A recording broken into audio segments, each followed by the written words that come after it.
Est-ce que nos propres projets, ils ne viennent pas devant ce que Dieu y demande?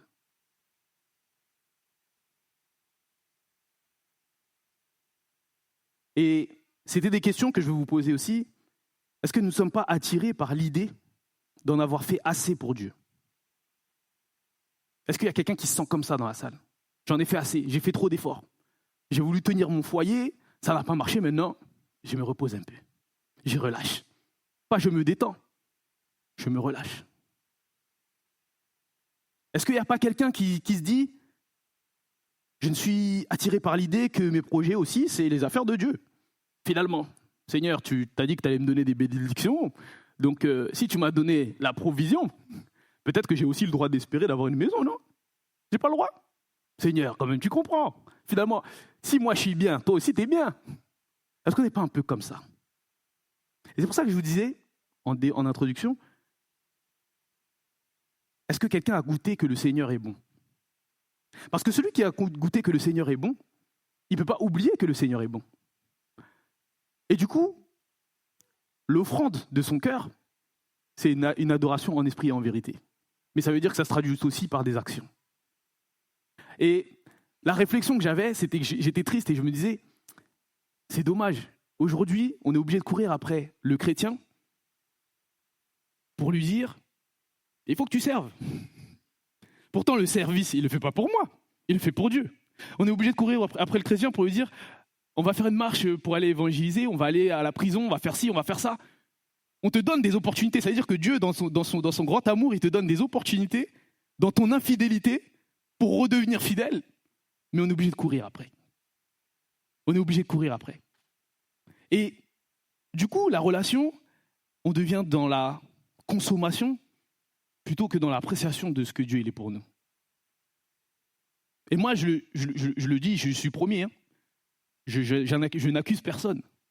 Mais est-ce qu'on n'est pas un petit peu trop attiré parce que Dieu, il nous donne, ou ce qu'il peut nous permettre d'avoir, que par lui-même?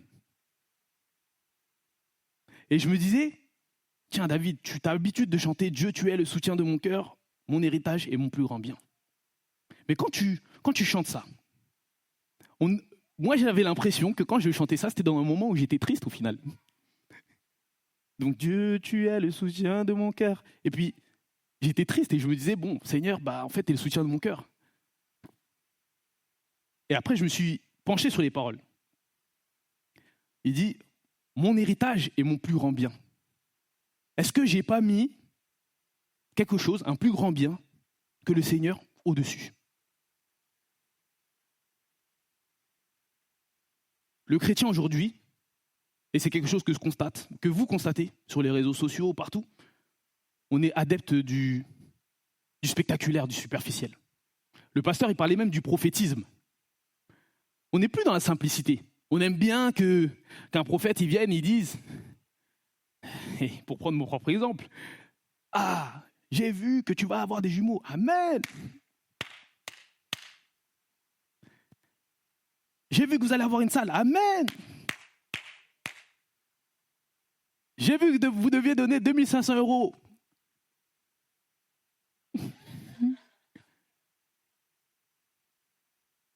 Amen. » Le spectaculaire. Aujourd'hui, on vient à l'église et l'expression de notre adoration en esprit, c'est de venir et de chanter des louanges et dire quand l'Esprit de Dieu agit en moi, je danse comme David. Et puis souvent, on a même des grosses effusions ici à la Belle-Aumière, des effusions de joie. Il y a un gros ébène qui va venir, tout le monde va danser, il y a des gens, ils rentrent à leur table, ils sont en train de transpirer, à leur chaise, pardon, ils sont en train de transpirer. Mais au final, c'est creux. Au final, c'est creux. Est-ce que quand la dernière fois, je tape sur toi, désolé mon beau-frère, quand Christian, il a appris que j'avais des jumeaux, il a fait une galipette. Il a fait une galipette. Il y a des gens qui étaient troublés ici, ils disaient « Ah ouais, ici ça devient n'importe quoi en fait, c'est la foire ». C'était l'expression de sa joie. Mais la cohérence que j'ai vue chez lui, c'est qu'il est aussi fou quand il s'agit que Dieu il l'appelle et lui dit « Christian, donne-moi 2500 ».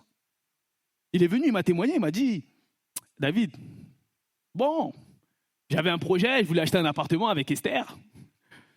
Mais tu connais, maintenant, il y a les 2500 de l'église. Ah. En plus, nous, on ne donne pas 2500, on donne 5000.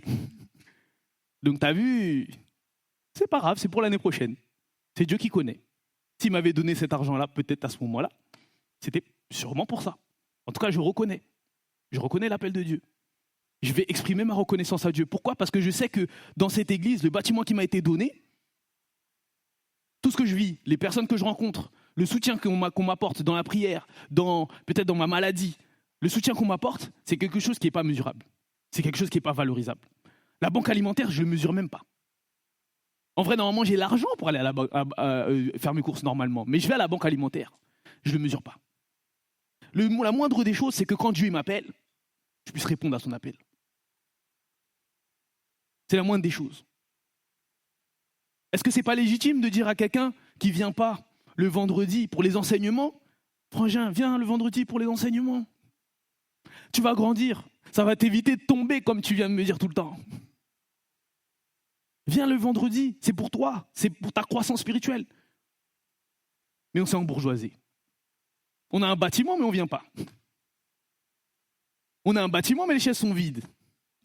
Et on exprime notre reconnaissance à Dieu au moment où lui nous donne rendez-vous le dimanche matin, en venant 15 minutes en retard, 5 minutes en retard, 2 minutes en retard. Et en plus, c'est même pas dans l'habitude des gens dans la vraie vie. Ce que j'appelle la vraie vie, c'est quand vous allez au travail, à l'école et tout. Souvent, on a des gens, ils sont à l'heure, ils sont même 15 minutes en avance. Mais quand il s'agit de Dieu, on s'embourgeoise. Comme on est confortable, comme on commence à s'embourgeoiser et on est dans notre fauteuil bien installé. Ça me rappelait les enfants d'Israël et je me disais, les moments de fidélité des enfants d'Israël, excusez-moi du terme, c'est quand c'était la hesse. Quand il n'y avait rien. Quand le pasteur, le frère Nat, il disait se faire fouetter. Mais les enfants d'Israël, ils se faisaient fouetter. Mais à ce moment-là, ils étaient attachés à Dieu. Quand ils n'avaient rien. Ils étaient attachés à Dieu. Et que dès que Dieu a béni, dès qu'ils ont fait leurs 40 ans, toutes les épreuves qu'ils ont vécues dans le désert, des guerres perdues, des guerres gagnées, etc., quand ils sont arrivés dans la zone de tranquillité, relâchement. Au lieu de rester attachés à Dieu, relâchement. Est-ce que nous, qui connaissons Jésus, il est en nous tout le temps. Est-ce que nous, qui connaissons Jésus, on exprime vraiment notre gratitude à Dieu ? Est-ce qu'on marche vraiment avec lui ? Est-ce que dans nos vies, on n'établit pas des petits veaux d'or ? Et puis on regarde Moïse qui est monté sur la montagne. On lui dit, vas-y, continue. Merci mon frère. Si tu pries, t'inquiète, on sera au bénéficiaire. Mais moi, j'ai un autre truc à faire. J'ai d'autres chats à fouetter. On doit supplier. On doit se supplier pour prier les uns pour les autres.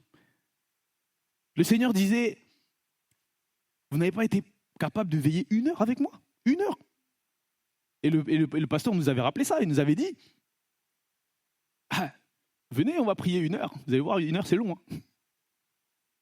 Mais normalement, ce 1 heure-là, ça doit devenir votre respiration. Je lève la main, je plaide coupable. Mettez-moi les menottes. J'arrive pas. J'y arrive pas. Pourquoi ? Parce que je suis distrait. Parce que je veux un enfant, parce que je veux une maison, parce que j'ai un projet au travail, parce que je veux devenir riche, parce que je veux investir, parce que je veux faire ça, je veux faire ci, je veux voyager, je veux aller voir mon cousin, je veux aller voir ma famille. J'ai pas le temps, Seigneur, pour mettre 1 heure de prière pour les gens. J'ai pas le temps. Et pourtant, au moment où j'avais rien, c'était ça que je faisais. Au moment où c'était le Covid, je priais 1 heure.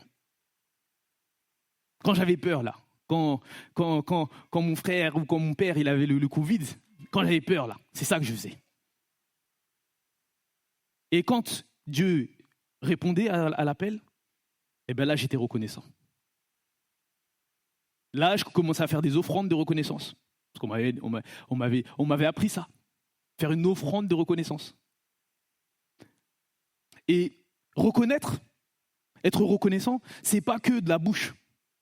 On doit être reconnaissant avec nos corps, avec le temps qu'on accorde à Dieu. On doit aussi être reconnaissant dans nos finances. Et ça, c'est un sujet qui fâche. On doit être reconnaissant dans nos finances. Quand on vient et qu'on nous dit qu'il faut donner sa dîme, on ne le dit pas pour s'enrichir nous. Et en plus, ici, à l'église, on le dit. La dîme, elle sert au fonctionnement de l'Église. Le fonctionnement de l'Église, c'est la banque alimentaire, c'est accueillir les gens, accueillir les personnes nouvelles, faire des trucs sur Internet pour que les gens ils puissent voir sur les réseaux et venir dans la maison du Seigneur, parce que s'il y a une personne qui donne sa vie, c'est là qu'on a gagné. Mais même ça, on a pris l'habitude. Il y a des mariages, on a pris l'habitude. Mais le Seigneur, il me dit, on est passé par une période d'abondance, et s'il faut que vous repassiez par le désert, vous allez repasser dans le désert. Et peut-être que c'est là que vous allez comprendre. C'est le Seigneur qui me disait ça. Il me disait, David, dans l'expression de ta reconnaissance, tu ne vas pas assez loin. Tu n'es plus un adorateur qui adore en esprit et en vérité, parce qu'en fait, sur certains aspects de ta vie, tu m'as chassé. C'est la vérité. Quand tu viens et que tu donnes ta dîme, même quand tu donnes ta dîme, c'est automatique. Du coup, j'ai pris conscience que maintenant, quand je donne ma dîme, je préfère la donner. Je ne vais pas faire le virement automatique. Je la donne. Pourquoi? Juste pour conscientiser les choses, pour ne pas oublier en fait. Pour me rappeler que, en fait, c'est vrai Seigneur, avant que je me marie, j'étais au chômage. J'avais déjà commencé à payer mon mariage, mais j'étais au chômage. Seigneur, gloire à toi, j'ai encore mon travail. Il y a des gens qui sont virés dans mon job, mais moi j'ai toujours mon boulot. Tu m'as mis à un endroit où il n'y a que des gens qui sont plus âgés que moi, ça veut dire que dans la position pour être viré, quelle grâce. Et je ne le voyais pas avant. Mais Seigneur, merci, parce que j'ai un travail. Et si je peux t'honorer, si je peux faire quelque chose pour toi, Seigneur, qui peut permettre de faire avancer ton œuvre, alléluia, je te le donne. Mais je te le donne avec un cœur sincère, en esprit et en vérité. Je ne te le donne pas parce que tu m'obliges à le faire.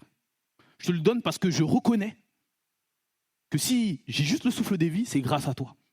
Je reconnais que si j'ai réussi à rencontrer ma femme, c'est grâce à toi.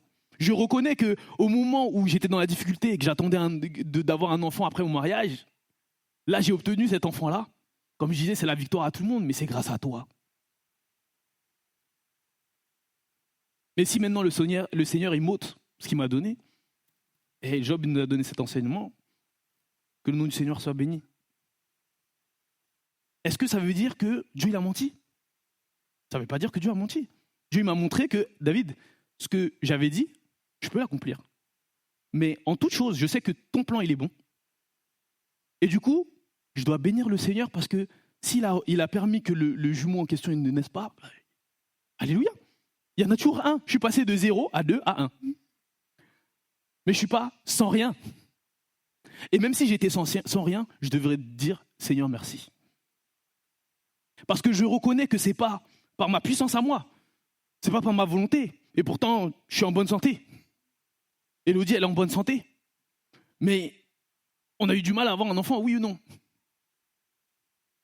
Maintenant qu'on a eu l'enfant et que Dieu il a ôté, est-ce que ça veut dire que Dieu il n'est pas capable de refaire? Mais mes projets, David reste concentré. David remercie Seigneur parce qu'il te donne la vie. Peut-être que cette grossesse était une grossesse dangereuse pour Élodie, tu ne sais pas. Je ne me pose pas de questions, je ne vais pas chercher plus loin. Seulement, Seigneur, merci. Et quand je vous le dis, quand je vous parle de reconnaissance, ce n'est pas pour accabler quelqu'un, vraiment. C'est juste qu'il y a tellement de choses dont on parle à l'Église, mais on parle très peu de la sincérité de notre reconnaissance, de l'expression de notre reconnaissance. La reconnaissance, ça fait aussi appel à la gratitude. Et je vais vous donner les définitions et je vais vous laisser réfléchir là-dessus. La reconnaissance, c'est fait d'admettre la légitimité de quelqu'un ou de quelque chose. La gratitude, du coup c'est synonyme de la reconnaissance, c'est reconnaissance d'un sentiment d'affection prouvé à l'occasion d'un service rendu. Est-ce que Dieu ne nous rend pas des services tous les jours? Mais du coup, si je vous parle de la gratitude, il faut que je vous parle de l'ingratitude. Pour qu'on puisse bien savoir si on est dans quel cas. Gratitude ou ingratitude? L'ingratitude, c'est le fait d'exprimer, donc c'est une action l'ingratitude. C'est le fait d'exprimer son manque de reconnaissance vis-à-vis de quelqu'un qui a légitimement droit d'en attendre. Est-ce que Dieu n'a pas légitimement le droit d'attendre de notre reconnaissance? Est-ce que c'est légitime de demander à un chrétien de mettre du temps pour l'œuvre de Dieu? Est-ce que c'est légitime de demander à un chrétien de prier pour un membre ou pas? Est-ce que c'est légitime de demander à un chrétien de faire passer sa vie après celle de son frère? Est-ce que c'est légitime de demander à un chrétien de porter du fruit? Est-ce que c'est légitime de dire à un chrétien va et ne pêche plus? Est-ce que c'est légitime de demander de veiller, de venir à l'heure, de donner les prémices de ses finances? Est-ce que ça c'est légitime? Et si vous dites oui dans votre cœur, vous savez ce qu'il vous reste à faire à Dieu. Parce que si ces choses sont légitimes, ça veut dire qu'on est peut-être dans l'ingratitude.